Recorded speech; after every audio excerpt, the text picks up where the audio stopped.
আসসালামু আলাইকুম। ফাইমাস foodie kitchen থেকে সবাইকে স্বাগতম জানাচ্ছি। চলে আসছি আপনাদের মাঝে নতুন আরও একটি রেসিপি নিয়ে। আর আজকের এই রেসিপিতে থাকবে হচ্ছে চিকেন বার্ন রেসিপি। কিভাবে খুব ইজিলি আপনারা এই বার্ন রেসিপিটা তৈরি করতে পারবেন সেই বিষয়গুলো নিয়েই থাকছে আজকের ভিডিওটি। চলেন ভিডিওটা স্কিপ না করে পুরো ভিডিওটা দেখা যাক আমরা কিভাবে এই বার্ন রেসিপিটা তৈরি করতে পারি খুব সহজে। এখানে বার্ন রেসিপি তৈরি করার জন্য প্রথমে 1 কাপ ময়দা নিয়ে নিলাম। ময়দার সাথে দিয়ে দিলাম হচ্ছে হাফ চা চামচ ইস্ট।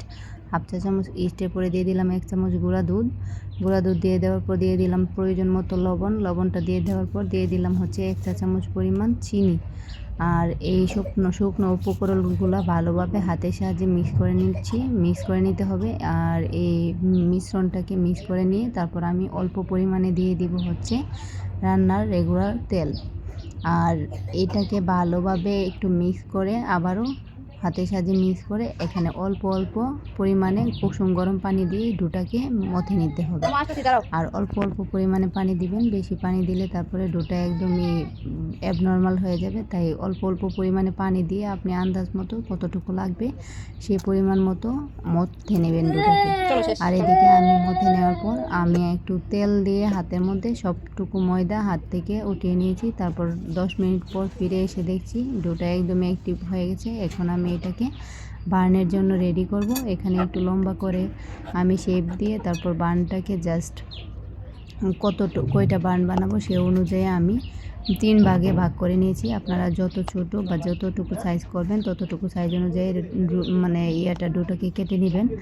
তারপর এখানে আমি 3 ভাগে ভাগ করে নেওয়ার পর দেখতেই পাচ্ছেন এখানে আমি ভালোভাবে রুটি করে নিচ্ছি। রুটিটা করে নেওয়ার পর এখানে চিকেনের পুরটা দিয়ে আমি রুটিটাকে ভালোভাবে সিল করে দিব। আর এই রুটি সিল করার কাজটা খুবই স্মুথলি সময় নিয়ে করতে হবে। যত বেশি সময় নিয়ে করবেন তত বেশি বার্নের এই শেপটা ভালো এবং সুন্দর হবে। এটাকে সময় নিয়ে হাতের সাহায্যে পাটা যা কিছু আছে সব কিছু সিল করে দিতে হবে। আর আমি সময় নিয়ে অনেকক্ষণ ধরে দেখতেই পাচ্ছেন এটাকে হাতের সাহায্যে গোল করে নিয়েছি। আর এটা যত বেশি পারফেক্ট হবে দেখতেও তত বেশি সুন্দর হয়। আর এটাকে দেখেন আমার একদম হাতের সাহায্যে করা শেষ হয়ে গেছে সিল করা। এখন এটাকে আমি যে পাতিলে বেক করব সেই পাতিলেই বসিয়ে দেব। এখানে আমি 3টা বার্ন করব, তাই আমি এই কড়াইটাতেই বার্নগুলা বেক করব। এখানে আমি একটা দিয়ে দিয়েছি, আরেকটা দিয়ে দিলাম, তারপর আরেকটা বানানো বাকি। ওইটাও আমি একদম করে তারপরে কড়াইটাতে জাস্ট একটু অল্প পরিমাণে তেল দিয়ে ঢাকনা দিয়ে ঢেকে দিয়েছি। কতক্ষণ পর ফিরে এসে দেখি দেখেন কতটা ফুলকো হয়েছে। এটাকে জাস্ট আমি একটা স্পেশালের সাহায্যে উল্টিয়ে দিলাম।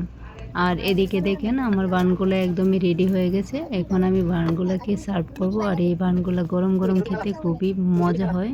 আর সাথে যদি সস থাকে তাহলে আর তো কোনো কথাই থাকে না। জাস্ট আমি বানগুলো একটা কেটে দেখাচ্ছি, আপনারা দেখেন কতটা ইয়াম্মি আর কতটা ডেলিশিয়াস লুকস দেখাচ্ছে। এইভাবে আপনারাও ঘরে ট্রাই করে দেখতে পারেন, খেতে অসাধারণ লাগে। আর এই বানটা একবার রেডি করে খেলে আশা করি আর বাইরে থেকে কিনে খাওয়ার ইচ্ছে থাকবে।